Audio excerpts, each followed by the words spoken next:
Original. Original.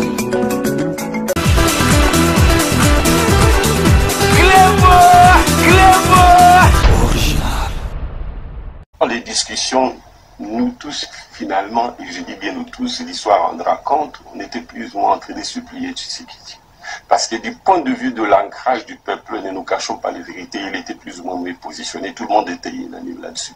Deuxièmement, du point de vue de sa clientèle politique, il a une clientèle beaucoup plus engagée, plus virulente, je dirais même assez religieuse.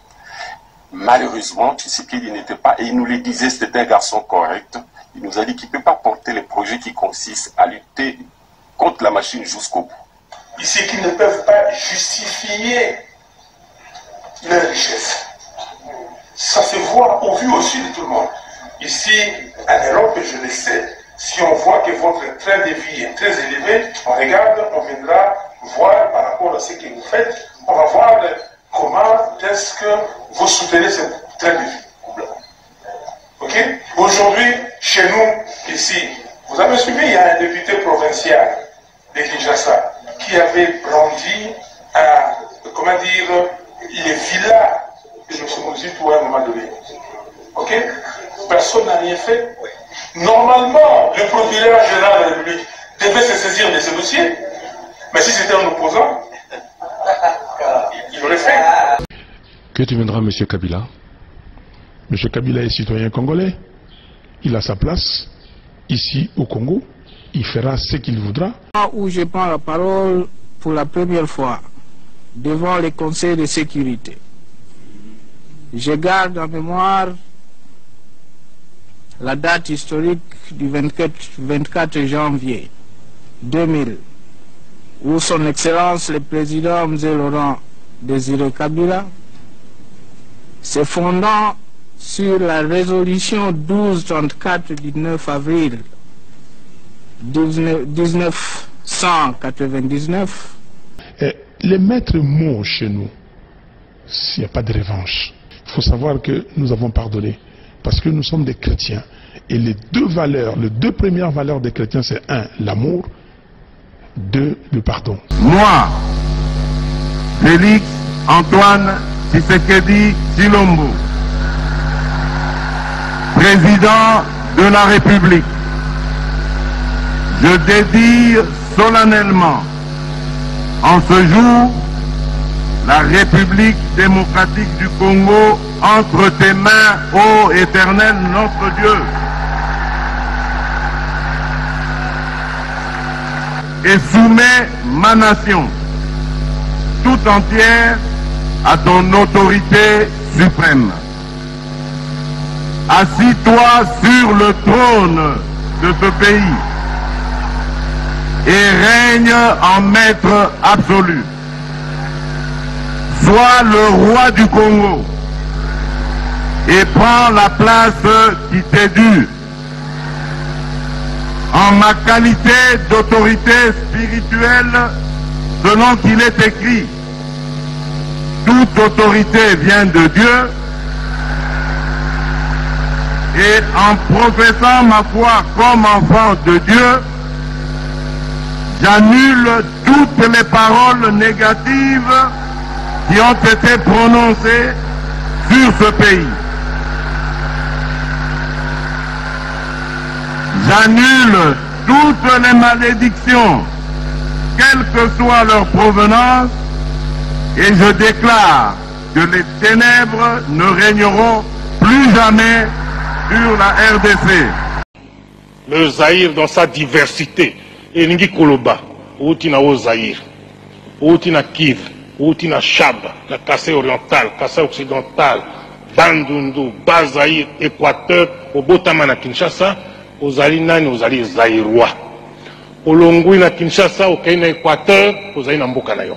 Longui na Ozaï, au Kenya Bazaï, aux Aïna Mbokanayo. Baoyo Balingiri Susuko, Tiabiso na makambo ya tribalisme, Bolobila Bango, Bino jeunesse, non. Pena okaki, mokonzi na bino a répété makambo na lobaka non, Elingi Koloba N-O-N. Nyenye. Tolingi nini, nyenye. Tolingi Zaïre liboke moko. Lisanga moko. Tata Bo, Mama Bo, Ekolo Bo, Parti Bo, Bokonzi Bo.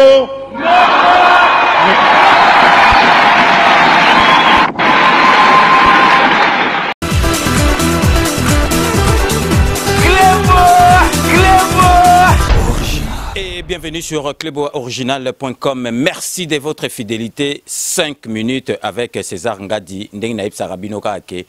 Tout le monde est d'accord et il en restera ainsi pendant longtemps. Avant la banda émission Lelo, Nazali vraiment ko tenir, ko remercier Batu Nyo surtout Oyo Balanda Kanga na Batu Ebele Oyo Bazali ko Benganga. Vraiment grâce à Bino. Nazali ko zwa courage ya ko telema liboso na bino ya ko présenter bino 5 minutes avec César Ngadi, mais il faut bo compter sur ngai bozala na ba inquiétude bozala calme.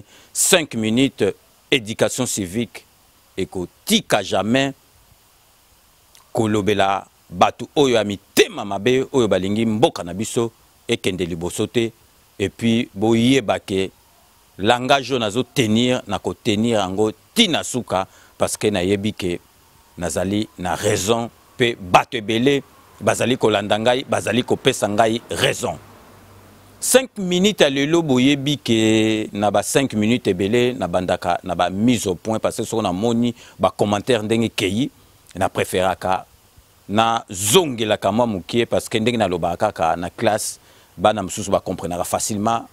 L'élève msusu ba comprenaka difficilement yangono bomonaka ba les premiers bazalaka ba l'échec pe bazalaka lelo na lingi na lobela bino pona tanga ki ba commentaire na koma pe ko tanga ba commentaire et c'est que saranga misusu pe donc ezalaka pe ba commentaire moko ya kitoko pona kota la température ya émission ndenge kendaka na lingi na loba.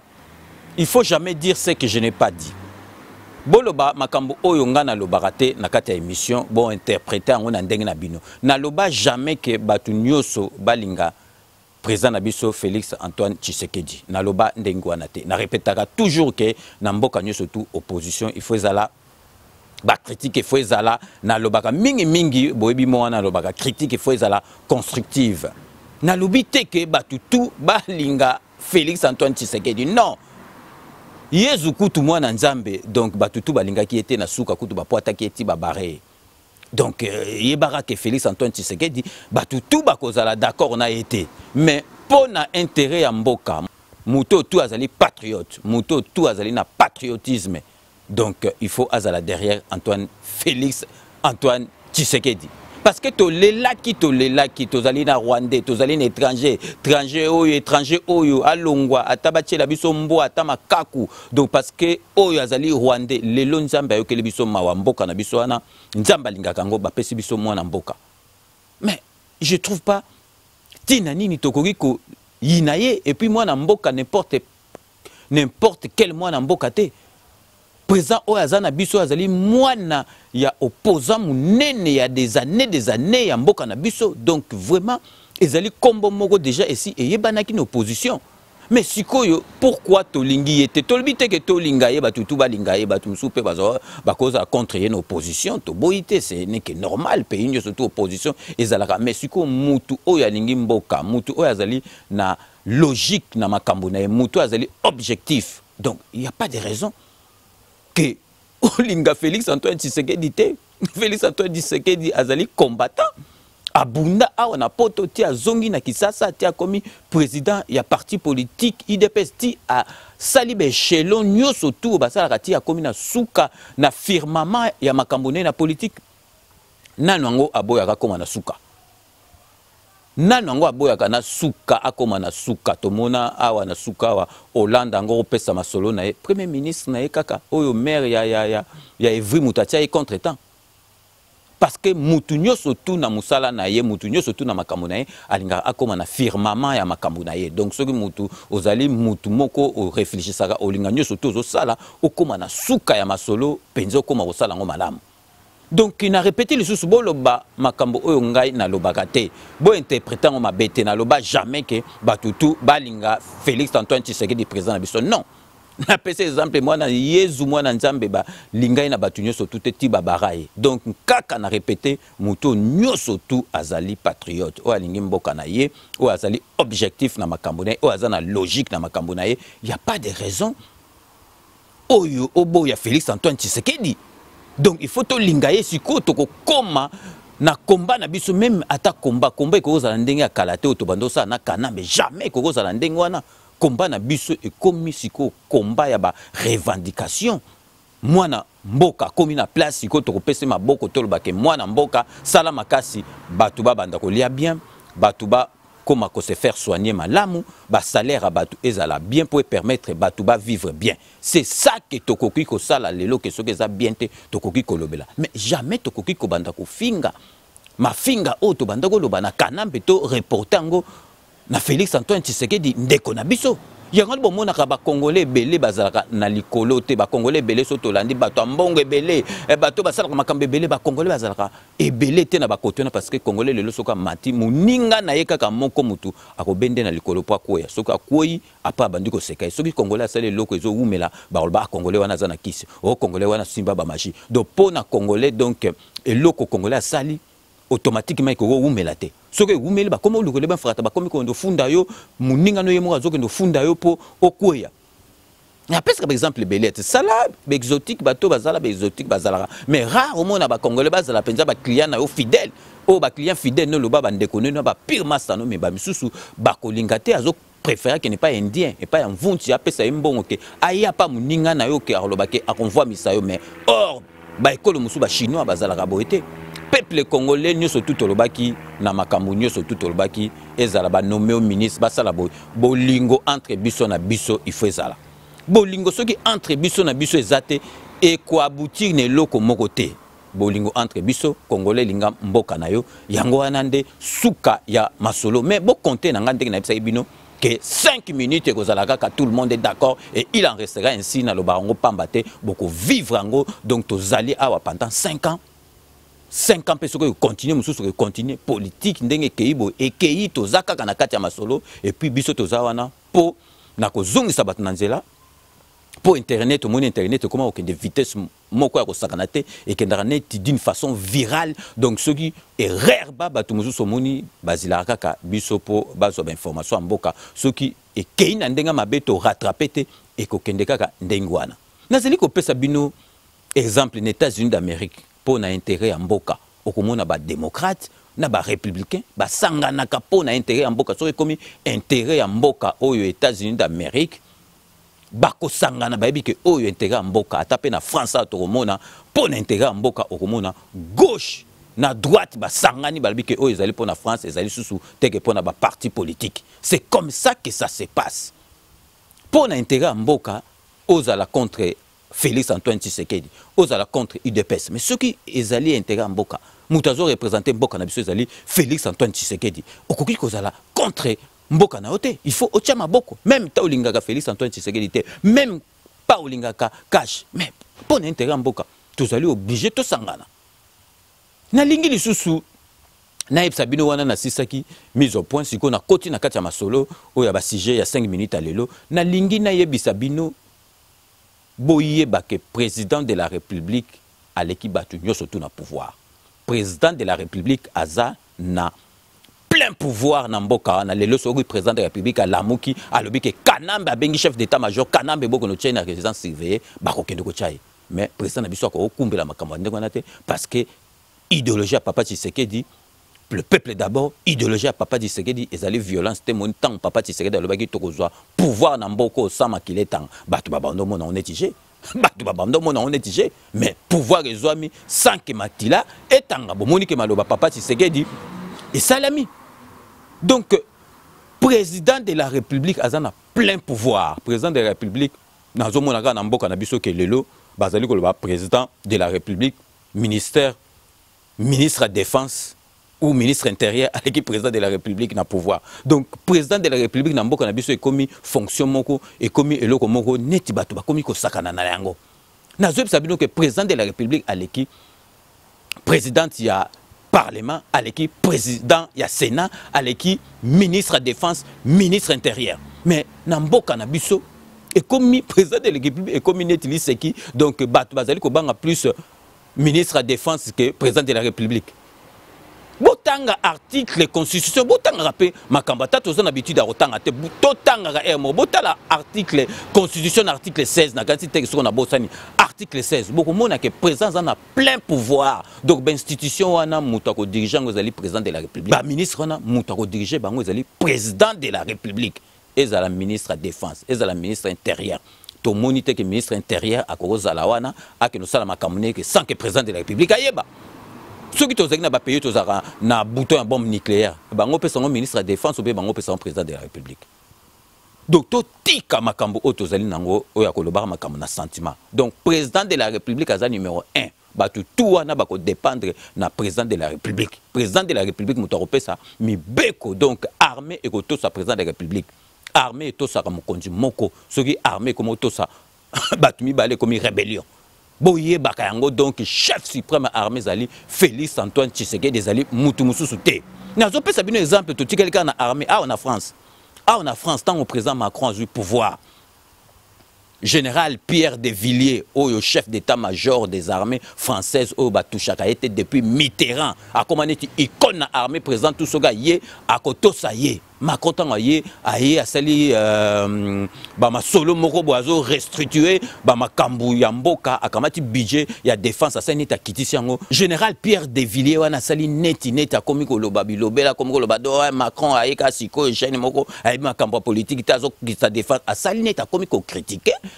Président de la République n'est qui gêne Macron est hier azali mutu moko donc ba simba kayete depuis ba Mitterrand so président kaka hier a tosié depuis Mitterrand tina suka ceux qui mutu hier a tosié donc azomona neti Macron sala keni Macron révoca qui est mais bimi neti qui a démissionné mais Macron mutu longola qui est pour bomona que président de la République mutu kumbela kama solo donc général wana Pierre de Villiers a démissionné qui et pesa ki mbutu mais ba Monique Macron Yonga nazo sala makambo po n'intérêt mboka yo koloba yo za général atoza chef d'état-major ya armée okoloba nanga nini Macron longola kié mais awa yeba ke soba longoli mutu ezalaka yo mo OK ke olobi ke OK ko démissionner démission awa ezalaka révocation donc pona la sabino ke jeté na président de la République bato ba mo aneti je na pesibino. Exemple, il général Pierre de Villiers, bato ba yebi bazara na France, ba yebi masolango, bozo mona na photo na télé bino photo na zozong c'est la bino sous photo, bo mona général au depuis ba Mitterrand donc intouchable. Donc j'écoute tout. Donc Macron yé général on a ça net il y a les révocations, yé moura qui a démissionné et ça dit Macron pour bo saka na raté na Macron président de la République, bozo mona net président de la République, pour président de la République ndenga zawana donc azaki na choité. Batouana a l'andi constitution parce que ce peut aligner l'anda constitution ça a droit mais ndenga zo kumbela makamba mboka akosala makamba désordre te a l'andi constitution batouana baza majoritaire na kati ya parlement bango mutu bazana ba ministère rebellé après donc choisate il fallait sangana na bango ndenga coup de biso to sepela parce que président biso a grand stratège mais bango tina coalition au lieu de la cohabitation siko après ce qui et que indengwana azoke na bango ndengwana après ce que Monique ezo pesa mobule ezo simbate donc clé ya suka ko bimisa ya clé bo ya suka ezali ko dissoudre makambo nyonso tout ndengi bomona kala wa na France a Chirac abi j'ai dissous le parlement donc président na biso na suka soka moni ezo kene bien te de toute façon akoke na bango tina suka te tina 50 donc un an wana kaka après ako dissoudre makambo tout ezongi intact mais sikoyo asa na short akosa miracle te faut asangana na bango mais asangana na bango na ndenga bien toke na coalition au lieu de la cohabitation bango za na 100% ba ministère président ozaka ye moko moni siko ba boule na ye engo koma ba guerre akotisi bona basiko amemi bango na masolo po bo monake bo kansi bino ba ministre wana bazana ata bazaki na Kanambe bino kansi bango baza ba étranger bazali ba congolais batu muso bazaki wana ke Kanambe makama bando sala bazali contenté mais moyen ba lobezala kité bon moni siko ke bakei na coalition pe balingi pe mboka bonga et puis pe baza obligé mboka e bonga parce que muto kokumbela bango donc yé azali maboko pembe ndenge na epsa binoka ke l'exemple vient d'en haut donc par exemple azali kolo tangaza clean donc bino batase boko sala mavwanga nde boko sala ka mavwanga te boko sala mavwanga te mutazali kolo zo pesa bino mibeko tant zo pesa bino mibeko mo ebolo ba eloko ezalité donc bo sakana na fonction ya président de la République te poste wana donc na mboka na biso et partout dans le monde mutaza au-dessus na ngwa zate président na biso aza numéro 1 yé muto kumbela masolo nyoso tout nazali kolakisa bino bato bazolo ba toujours des mauvaises langues mais toko lemba bino te bato bazo au président azo voyager tout président arvanda te azo voyager ceux qui président na biso azo voyager parce que na biso bino président a comme na deux tickets président de la République en Mboka na biso azape deuxième vice-président il y a Union africaine. Donc, ce qu'on a voyagé, na titre, il y a président Mboka Nabiso, surtout, na Kati Afrique, donc, Azali, deuxième vice-président, il y a Azali, ko voyager na masola ndengwana bomonaki ba invita ki ifa azala na 39e sommet à SADC où les gars na Dar es Salaam na Tanzanie akendaki et puis bomonaki ezaki bénéfique pour na Mboka Nabiso bomoniki toujours na souci ya Mboka Nabiso et puis na souci ya est insécurité na ba tuerie wana a sali masolo ke a pesi proposition moko coalition moko ezala régionale ya ba pays nyonso surtout o ezali na ba côté frontalier na biso na côté ba est donc coalition moko ezala pour siko basala tout si ça makambo ezana ba est. Dans son allocution, le chef de l'État a sollicité la solidarité de la SADC envers la RDC et le peuple congolais face à l'insécurité récurrente dans la partie est de la RDC causée par les groupes armés internes et étrangers. À l'instar de la brigade spéciale qui a mis en déroute le M23, il faudrait une ferme résolution de l'organisation de renforcer les forces armées de la RDC afin d'en finir définitivement avec le mouvement qui sème la terreur dans l'est du pays. Au moment où je prends la parole devant cette auguste assemblée, je voudrais vous informer que la partie est de mon pays est en proie à une insécurité persistante causée par les groupes armés d'origines internes et externes. Le plus redoutable de ces mouvements armés est celui des ADF-MTN, dont le modus operandi consiste à commettre des actes terroristes conformes à leur appartenance à Daesh, ce qui constitue une menace tant pour la République démocratique du Congo que pour toute la sous-région. C'est pourquoi j'ai élaboré un vaste programme pour le rétablissement de l'autorité de l'État visant à mettre un terme à l'insécurité qui sévit encore dans sa partie Est et favorisant la réconciliation de tous les fils et filles de mon pays. Ceci aura comme conséquence l'instauration d'un état de droit et l'amélioration du climat des affaires.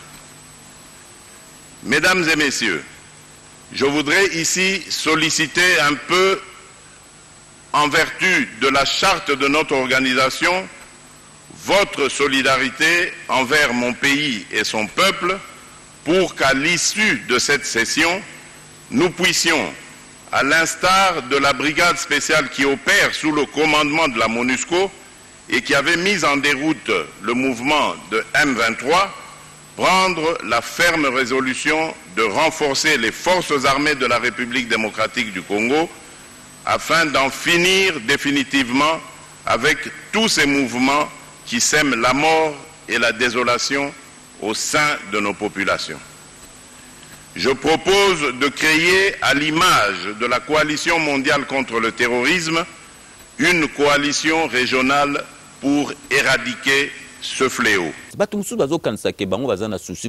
Président Félix Antoine Tshisekedi. Et puis boule Félix Antoine Tshisekedi azanango biso ba misusu peto yebite boule ne o azanango to yebite bino bozo kansa de bozana bino bozo kansa bo tal omoni bino bo mona ndeni omoni pasi o bino bozo yoka wana yango Félix Antoine Tshisekedi azoyoka parce que yaza makila na biso aza congolais donc soki biso tozoka pasi na likamoko bo yepe azoka pasi na yango. C'est comme ça que ça se passe. Parce que quand Azalaki, il s'en fout parce que Azalaki école Moussous, mais pas si au Bino Bozota. Bon, imaginez qu'à Bino Bozali Banda. Bozoka, pas si au Bino Bozoka. Bon, c'est quoi président de Salende? Président Zanakati. Mais Makambo Azomona Nakati, li bande Zakatite. Mais souci au président de la République Azanango, Moko Nabisote Azalinango. Bou la président de la République à 100% Moutaye Biango Azate. Mais bo yé ba ke président Nabiso Aza Yumate, Aza Mbendrete, président Nabiso Aza Noko. Yango na ta on epsaki bino ke président sera kosi esprit la musique ado ba tsu ba zo ba mbata. N'explique ki yango. Donc atakutu iko no la donc ya viva la musique. Yebi esprit wana.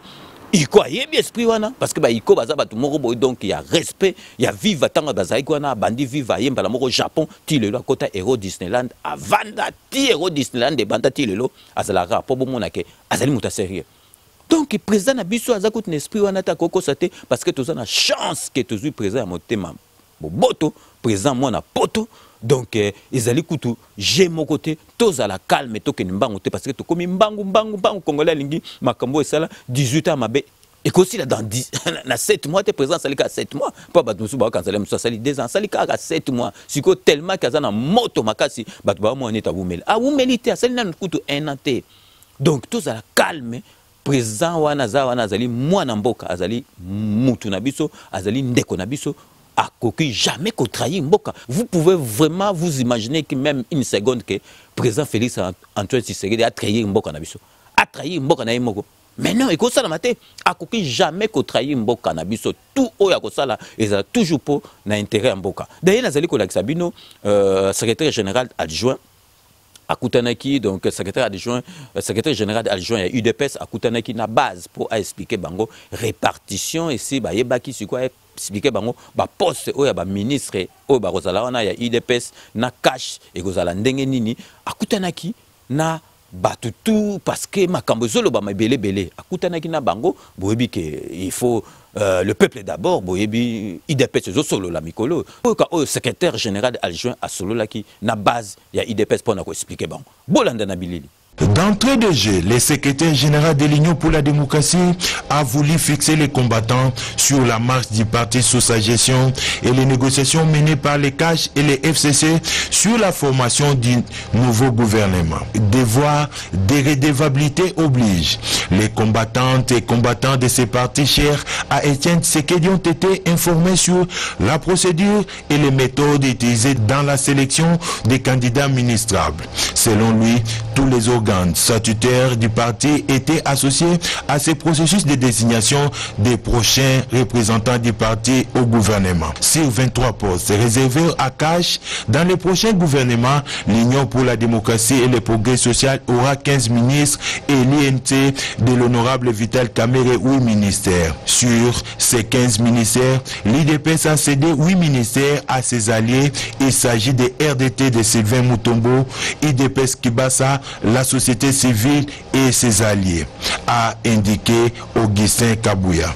Réagissant aux propos de certains cadres sur les réseaux sociaux, Augustin Kabouya a apporté un démenti cinglant en affirmant que la Ligue des femmes sera représentée au gouvernement, la Ligue des jeunes, le père fondateur de l'UDPS, la commission électorale permanente et les fédéraux ont désigné librement leurs délégués au prochain gouvernement. Un autre temps fort de ces rendez-vous politiques entre la base et les dirigeants de ces partis présidentiels, c'était la présentation de nouveaux bourgmestres récemment nommés par le gouverneur de la ville, dont fait partie le coordonnateur du Parlement debout, Jacob Kabeamou Kendi. Binomoko bolandi parce que polémique ezokota n'importe qui bazolo ba masolo neti ya balabala yangwana secrétaire général adjoint Kabouya alingaki akutana na base po bayoka ngona munoko na emoko a expliquer ndenge nini masolo ezali kokende donc binomoko bolandi donc toza la calme. Président de la République aza magicien.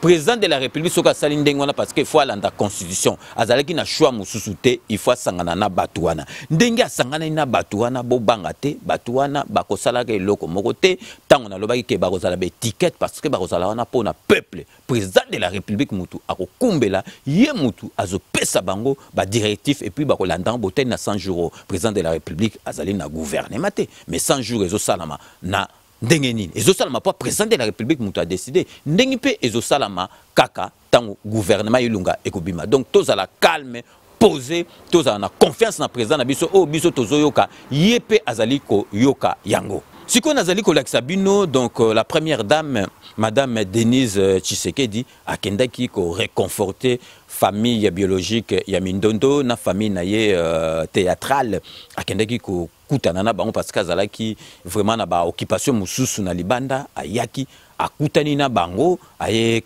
quand même ko réconforter famille kuna na lemba ayaki na relakisa bino na ba image mais ayaki kaka pamba ndenge wana te ndenge kaka esalamaka na mboka na biso et puis tango azali na bango azosoa na bango apesaki bango conseil moko penza makasi oyo bokolanda yango parce que alobi bozilaka kaka te ka baedaka bino ou bien bino il faut organisation ezala entre bino moko ezali neti mutu ozali kokabela ye boye il faut lakisa ye moko ayeba kosala pêche ozokabele mbisi mais il faut yo moko olakisa ye ndenge nini ya kopêche po ayeba kolia ezali neti ba première dame mosusu te ba ex première dame mosusu te ba komisi liwa ya ba comédien neti fond de commerce na bango ba yaka wana po basala wana OK bango mo mutu basala ndenge wana po babomaka po ayaka ne nazotiela bino bolanda première dame ndenge ayaki ko réconforter famille ya actrice na biso Mindondo donc bolanda na oyo alobaki. Elle ne pouvait pas rester insensible au malheur qui a frappé la famille artistique congolaise suite au décès de la célèbre comédienne Solange Ngolomingi Mindondo.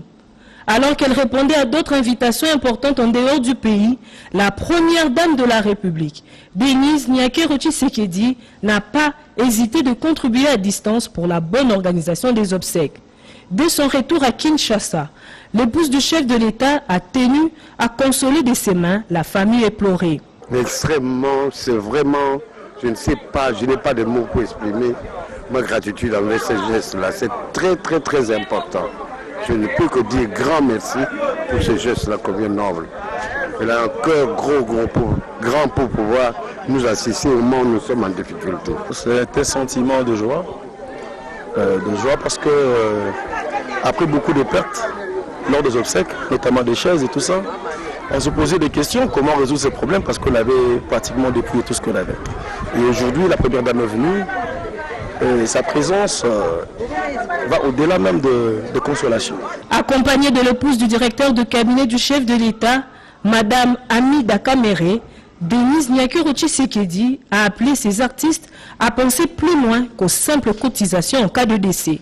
Notre organisation est importante. Parce que tous organisés, même si moi le communiqué, sur la langue qui n'a pas médecin régulièrement. Peut-être il a un problème, mais c'est pas normal. C'est pas normal. Un avis partagé intégralement par le coordonnateur du groupe Salongo. C'est une idée géniale, nous y avons toujours pensé. Nous pensons qu'elle va booster ce qui a toujours été notre projet. C'est-à-dire faire des choses qui durent dans le temps, avoir une structure pérenne. Des actes ponctuels, c'est bien, mais quand on a une organisation, c'est très important, de sorte que tous les problèmes seront réglés. Cette organisation s'occupera des soins de santé, s'occupera des productions, de la qualité des produits et, en définitive, redonner à l'artiste la place qu'il mérite dans notre société. Le geste posé par la première dame a double sens. D'un côté, il marque les hommages de la First Lady à la défunte artiste et de l'autre, la reconnaissance de toute une nation à la bonne humeur transmise à plusieurs générations de Congolais par la comédienne éternellement gravée dans la mémoire collective. Binomor Boito Landa, donc Mama Ezaline Dengwana, aye a pesibino a aider bino mais à la kisibino qui faut botala makam dengeza bozila ka teke ba edara bino il faut s'organiser bino moko ba makamusu zalaki wana soki Mindondo ezalaki avant a kendakata komitale ça bon mutu akozwa pe malade ndengwana inopinément au kufi mais ce que vous avez déjà aux mitale ça bozana organisation moko engole kabe boyoki oyo penza mama oyo mayele ya première dame mayele lobby na batu oyo akoyi ko loba na batu ezalaka ndenge wana ezani te ba première dame mayele wana ba filmer à lobby apesi bino azo pesa bino ta conseil moko te c'est pas pareil avec première dame Denise Tshisekedi. En tout cas mama to pesio ba félicitations na o nyoso tuano sali ezalaka ndenge wana vraiment merci à trop.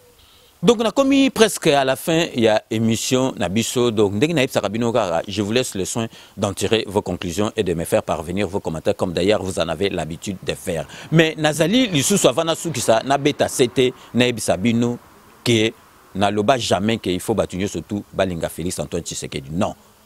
Batutu bakolinga Félix Antoine Tshisekedi te opposition ko zala batu bako critiquer mais critiquer za la constructive. Na loba yango ndengwana na loba te ke o batutu il faut bazala na sima ya Félix Antoine Tshisekedi. Non mais na lobby ke mutu aza patriote o aningi mboka na ye parce que to lela ki étranger azalaki na biso o ya ye wana azali mwana mai azali ndeko na biso azali mwana kisasa azali Congolais de souche. Donc, intérêt mon côté, ezali wana pona kolinga ete oyo alingi a réussir na 5 ans na oyote azali mutu oyo alingi mbokate eloko yango nazali ko beta toko loba na ba revendication ke batu ba lia bien batu ba sala boy mais ko yinaye ou bien ko finga ye na makambo ezanga tina ezali vraiment na tina te. Donc boyeba ke donc président na biso azali na plein pouvoir. Président na biso soka azungo sala makambo na côté parce que eza boule na été ezali idéologie il y a papa na été ezali idéologie il y a UDPST le peuple d'abord parce que vous constatez que lelo pouvoir il y a président de la République na Congo ba komi ko sakana nango bazomo on était président de la République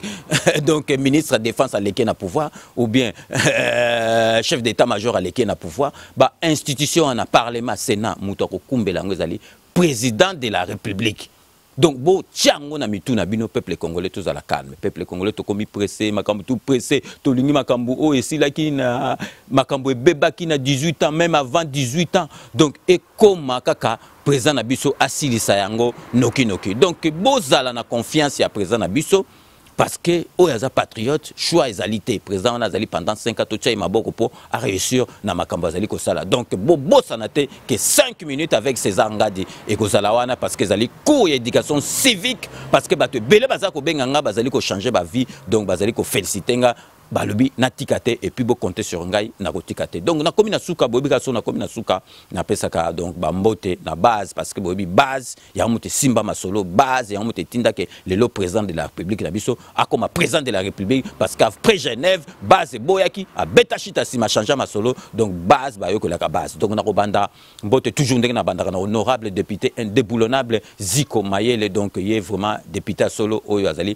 motema malamu na ke na Belgique pour na kopesa Christian Chimanga bambote to benganaki a celui nga makambu trop vraiment Christian Chimanga patriotisme na yo wana ozali nango pona mboka konye kaka ndengwana. Donc na kopesa mbote na champion Mombendre véritablement à Paris donc champion Mombendre le bilanga koma ko swana partout à Kendaka pona makambu mboka champion Mombendre donc batu mususu ata expliquer à comprendre été donc vraiment na sepelaki trop ekotakinga makasi champion Mombendre véritablement na Paris pour na amour na ozali nango pona mboka. Donc na kei na Jobour pona kopesa mbote na Guilain mwa dia Vita Ndeka na kati ya Jobour Guilain mwa dia Vita Ndeka na kati ya Jobour ba mbote a trop donc patriotisme bo konye kaka 5 minutes avec César Ngadi boza na confiance ezali donc cours ya éducation civique na kei na pesi mbote vraiment balo yo na Kusha TV donc Kusha TV aza collègue nanga benganga la bivie vraiment nga aza collègue no mais na landaka yo vraiment vient na ko tikate ba félicitations parce que entre ba collègues ceux muninga na azali ko ndima yo ezali esengo mingi. Donc Kusha TV ba mbote no de la part à 5 minutes avec ses Ngadi na qu'est-ce qu'on a qui ça ndenge na sabino na kisasa so bato bazolanda na kisasa na Congo na yebi ke ndenge ba megeza la kapasi et pesa nga esengo makasi vraiment na vraiment très touché na yango nazo pesa Robert Mwinda ba mbote ebele na kati ya kisasa na kesi ko na États-Unis pour na kopesa mbote na Albert Modika na kati ya États-Unis d'Amérique. Donc merci à trop na fidélité no na 5 minutes na kei na kati ya France na Lyon pour na kopesa Alaf Moulela bambote ebele Alaf Moulela bambote ebele donc 5 minutes eza makambo na yo ndenka to solo laki. Donc vraiment na kopesa mbote donc omonique ba nduliste ba misusu bakasa ba nduliste ba kiparate ba nduliste ba koma okiper makambo mboko ça. Par exemple neti Iko Inola donc grand percussionniste oh ya viva la musique ati a na poto azali tile loro Disneyland de banda à kota na masolo ti le la na masolo.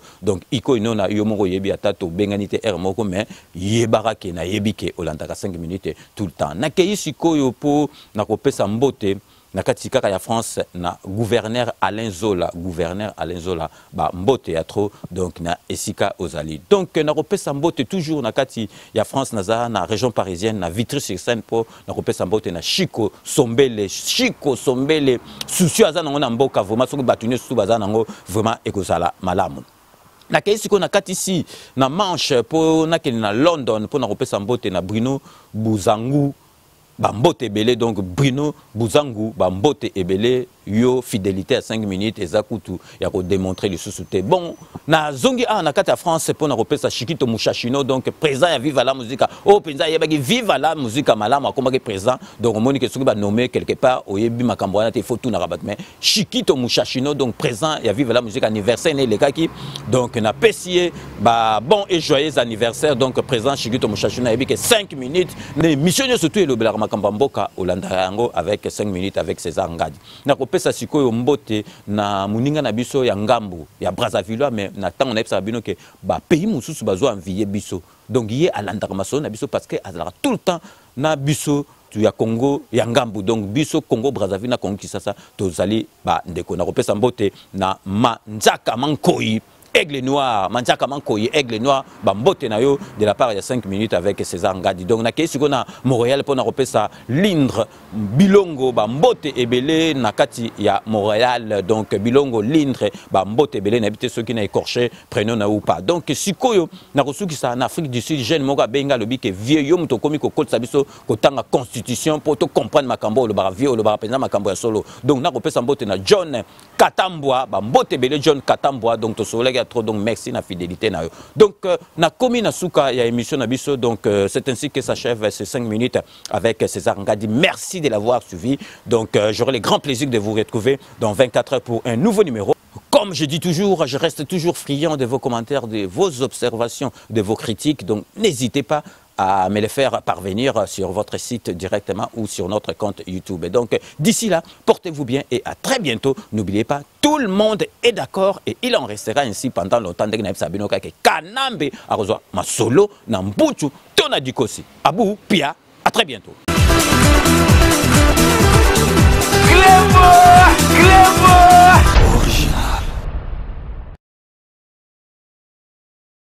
C'est la TV et il y a makambu ya sikali susu. Oh ba chaîne ya France eza na kati. Ba chaîne ya Congo eza na kati. Ba chaîne ya Londres eza na kati. Olingo na makambu ya politique ya sika. Oh parti AA eza na kati. Oh parti BB. Oh CFAIO eza na kati. Ya la TV. Bouquet comme ya muke boye. O tina poche voyager na ngokeno partout lingi. Na bouquet na la TV. la TV. Mais ma biso n'engozo mais ma biso on a 4K machine ma daka c'est la TV. Bienvenue dans le monde de Sepela TV.